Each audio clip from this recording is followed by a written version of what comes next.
Hello guys, welcome back to our YouTube channel. So today we are going to do a video about what you should be doing in your first week in Canada. So we are doing this video upon a request on our YouTube channel. So enjoy and stay tuned till the end.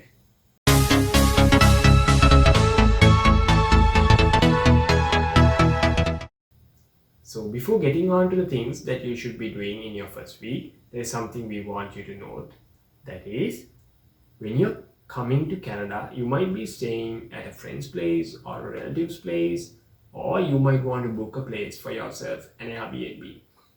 So please book yourself an Airbnb for about 2 weeks to 1 month because it helps you to search for a permanent place for y'all, as well as if you book for a 1 month, the Airbnb host will give you an additional discount as well.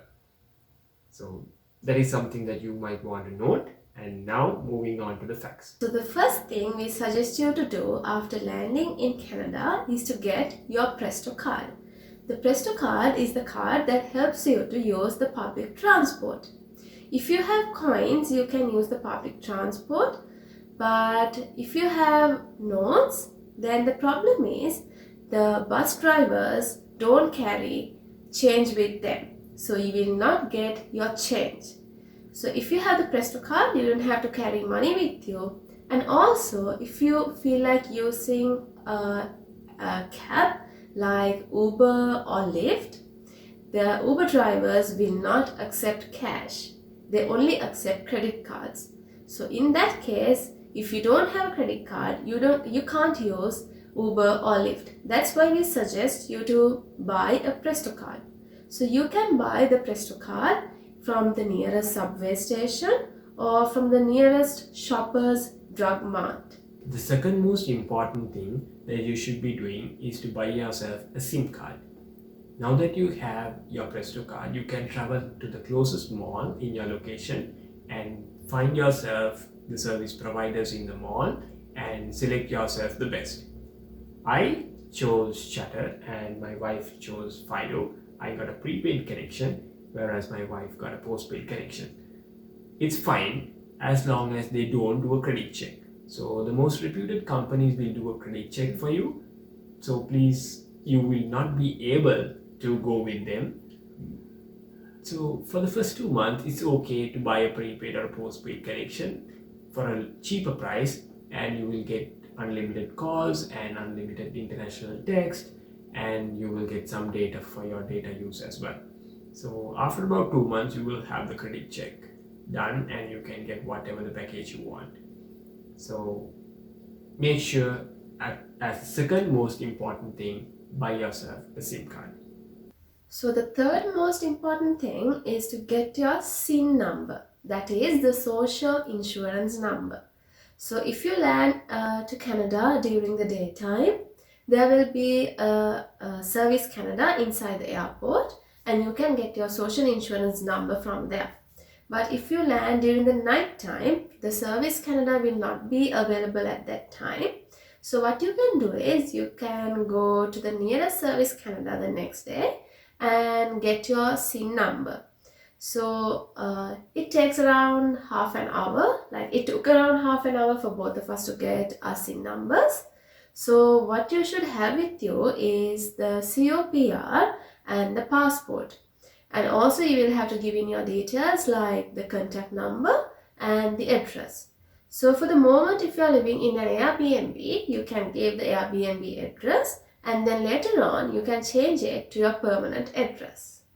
So the fourth most important thing that you need to do in your first week is to create a bank account.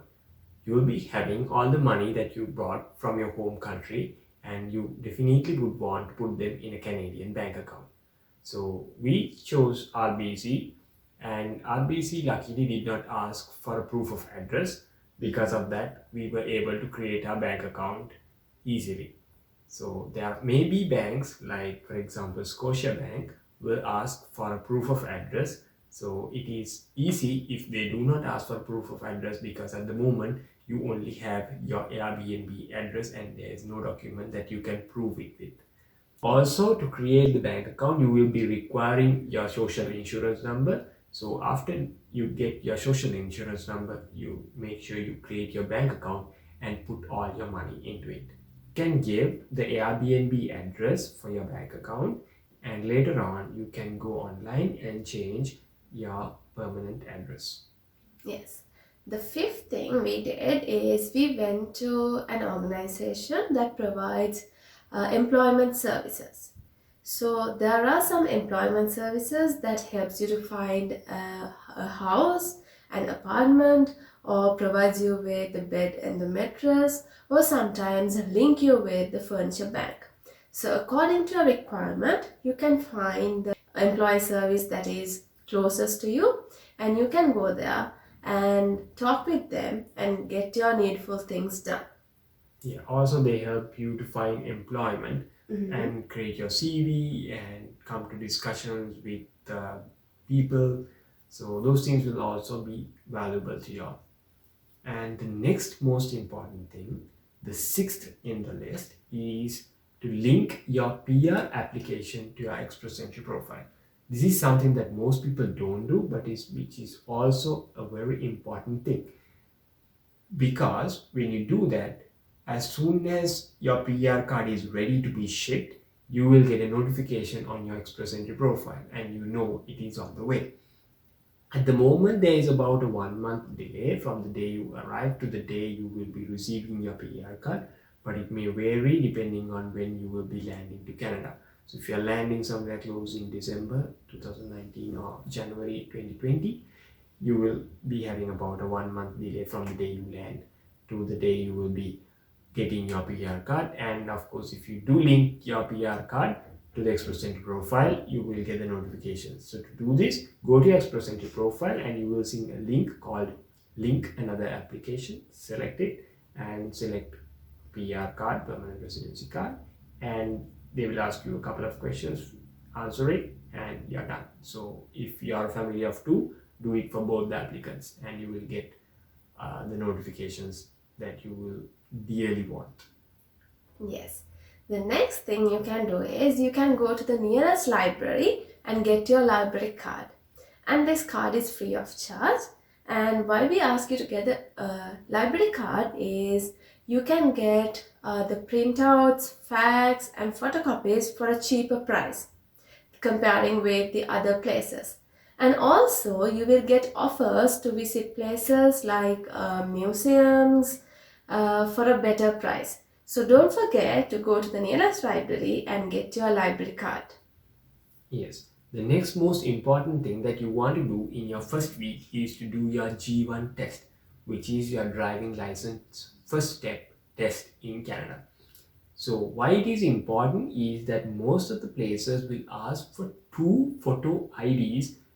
For example, when you go to get your health card, they will ask you for two photo IDs. But at the moment, you will be having only your passport. So make sure you do your G1 test.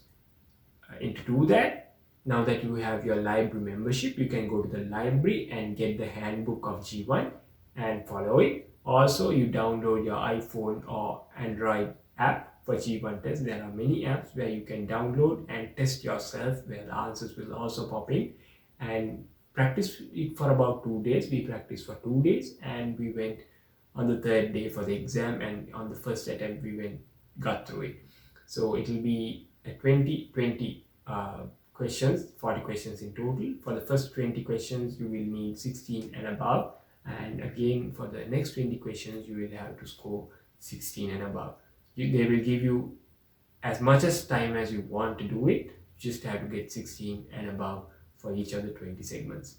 So once you do that, they will post you to your address your driving license card, the G1 card, which you can use as a photo ID, which will come handy in most places. Yes.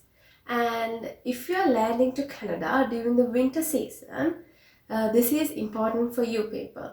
So if you are landing during the winter season, you will need the winter jackets and the appropriate clothing.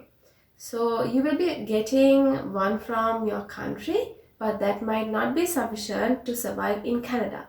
So in the first week, make sure to go to a store and get a winter jacket, winter boots, and the other clothes so that you can survive well during the winter season. Yes. So those are the things that you have to do in your first week in Canada, and make sure you do it in the order that we told you, because everything is linked and interconnected to each other. For example, you get your Presto card, you can travel wherever you want, go to the mall, get your SIM card, then your phone number will be needed for your SIM number. So once you have the SIM number, only you can create your bank account. So likewise, everything is connected, so you can go in that order and you will not fail. Yes, so if you enjoyed our video, please hit on the like button, and if you haven't subscribed to our channel yet, please subscribe to our channel because we will be making so many videos about Canada, how to migrate to Canada, and how to get your life going in Canada. Yeah. So thanks for watching our video today, and hope to see you soon. Bye bye.